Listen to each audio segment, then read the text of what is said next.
આજ રોજ આણંદના ગામડી મુકામ ખાતે સૈયદ હઝરત રુસ્તમ શાહ કાદરી બાવાનો સંદલ શરીફ અને ઉર્સ શરીફ ઉજવવામાં આવ્યો। આ સંદલ શરીફ નબીભાઈની વાડીમાંથી નીકળી દર વર્ષની જેમ દરગાહે પૂર્ણ થયું, જ્યાં સૈયદ ગુલાબ રસૂલ ઉર્ફે જલાલી બાપુ કરંટાવાળા જે દર વર્ષે સંદલ શરીફ એમના હાથે જ કરવામાં આવે છે। સંદલ શરીફ બાદ તમામ મુસ્લિમ અને તમામ ધર્મના લોકોને અને ભારતની એકતા જળવાઈ રહે તેવી દુઆ કરાઈ હતી। ત્યારબાદ નબીભાઈની વાડીમાં નિયાઝનું આયોજન કરવામાં આવેલ અને ત્યાં 3 થી 5000 વ્યક્તિઓને નિયાઝ ખવડાવવામાં આવી હતી।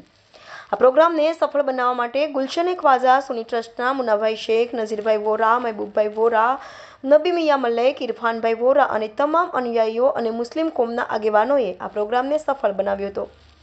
संवाददाता अल्ताफ मलिक साथ कैमरामैन मुन्नाभाई शेख, दिव मिरर न्यूज़, आनंद। अस्सलामुअलैकुम, आपका नाम और दरगाह के बारे में क्या प्रोग्राम है? ये तरीक़त सैयद गुलाम रसूल एस उर्फे जलाली बापू पीरज़ादा करंटा वाले, और ये हमारा आस्थाना सईदी सरकार शहनशाही गामड़ी आनंद सईदी सरकार रुस्तम शाह बाबा कादरी का मुक़द्दस आस्थाना है।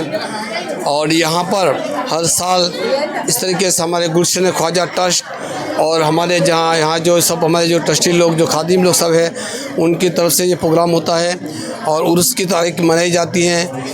जब से इस सरजमीन आनंद पे मैं आया हूँ तब से मेरे हाथ से ये संदल शरीफ होता है और यहाँ पर हर कोई जात बात दिखाने जाता, हर कोई कौम के लोग आते हैं और अपनी मनमानी मुरादें उनकी पर पूरी हो जाती हैं।